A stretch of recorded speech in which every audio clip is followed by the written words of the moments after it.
네, 안녕하세요. 윤동현 법무사입니다. 오늘은 물품대금 청구에서 실무를 한번 말씀드리겠습니다. 제 거래처 중에 회사들이 많이 있습니다. 회사 같은 경우에 물품 등을 거래처에 또 납품을 하죠. 그런데 이제 계속적으로 이렇게 거래를 합니다. 예, 그래서 거래를 하다 보면 물품을 먼저 주기도 하고, 대금을 나중에 받기도 하고, 또 대금이 뭐 들어왔다 나갔다 이렇게 계속 반복적으로 계속 업무를 수행하죠. 그러다 보면 어느 순간부터 이제 대금이 연체되기 시작하는 거예요. 그래서 제 거래처가 이렇게 물품 대금이 계속 연체가 이제 되는 거예요. 그래서 저한테 이제 물품 대금 청구의 소를 이제 의뢰를 하였습니다. 이 회사 같은 경우는 자주 의뢰를 합니다. 금액에 상관없이 시스템적으로 좀 이렇게 대금이 연체되면 바로바로 저에게 의뢰를 해서 계속적으로 또 저희와 함께 업무를 이렇게 수행하는 그런 거래처입니다.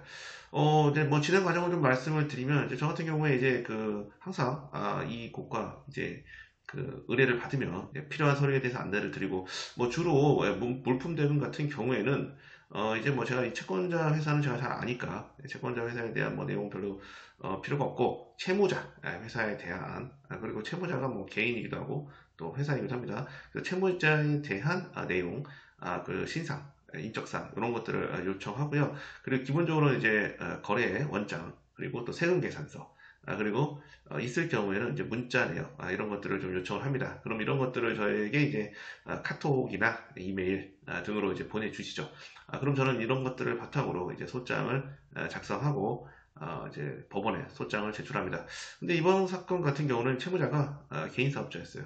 그런데 이제 보통 이제 우리가 그냥 일반적으로 물품을 납품하고 뭐 계약을 하는데 막 계약서를 작성하고 그러진 않단 말이에요. 그러다 보니까 어, 이 거래처는 채무자의 주민등록번호를 아는 경우가 별로 없어요. 그래서 제가 이런 경우에는 일단 주민등록번호를 알아야지 압류가 가능합니다. 그래서 어, 이번 같은 경우에 사업자 등록증은 있단 말이에요. 예, 채무자의 사업자 등록증이 있기 때문에 과세정보 제출 명령 신청이라는 것을 합니다. 그러면 세무서에서 저희들에게 법원을 통해 알려줍니다. 채무자의 주민등록번호와 그리고 또 주소, 최후의 주소 이런 것들을 알려줍니다. 그러면 저희들이 법원에 소장을 제출한 이후에 과세정보 제출 명령을 하고 그리고 채무자의 주민등록번호를 확보를 할 수 있게 되는 것이죠.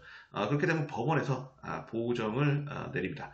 보정에는 이제 채무자의 주소 등 그리고 주민등록번호 이런 것들의 당사자 표시를 좀 정정해라, 이런 보정이 나오고 저희들은 이제 구청에 가서 채무자의 주민등록부 초본을 발급을 받죠. 그렇게 해서 이제 또 채무자의 주소에 이제 송달을 했는데 너무나 채무자가 송달을 받지 않는 거예요. 그래서 계속 송달을 받지 않았습니다. 하지만 우리가 또 계속 또 송달을 또 합니다. 그러면 이제 주소 보정을 하고 또 송달하고 주간, 야간, 주말까지 통합 송달까지 하면 송달이 이제 뭐 하다 보니까 결국 받았어요.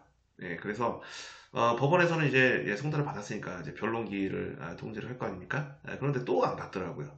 그래서 저희 회사 거래처 이제 대표님이 이제 나갈 수 없는 상황이라서 직원분이 직접 출석을 하셔서 뭐 출석을 하셔서 이렇게 인사하고 이렇게 뭐 간단하게 얘기하고 나오면 변론길이 끝납니다.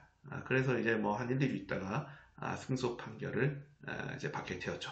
이 판결 주문을 보면 금액이 별로 크지 않습니다. 이 회사는 약간 연체가 있으면 뭐 100만 원일 때도 저희들에게 의뢰를 합니다. 그래서 거의 한 200만 원 정도 이렇게 승소를 받은 판결 주문을 여러분들은 확인할 수 있습니다. 네, 물품 대금 청구서 같은 경우에 이제 지금도 소액 사건 아닙니까? 이럴 경우에는 법무사가 직접 상담하고 업무를 진행하는 사무실을 선택하시는 것이 좋습니다. 네, 윤노현 법무사였습니다.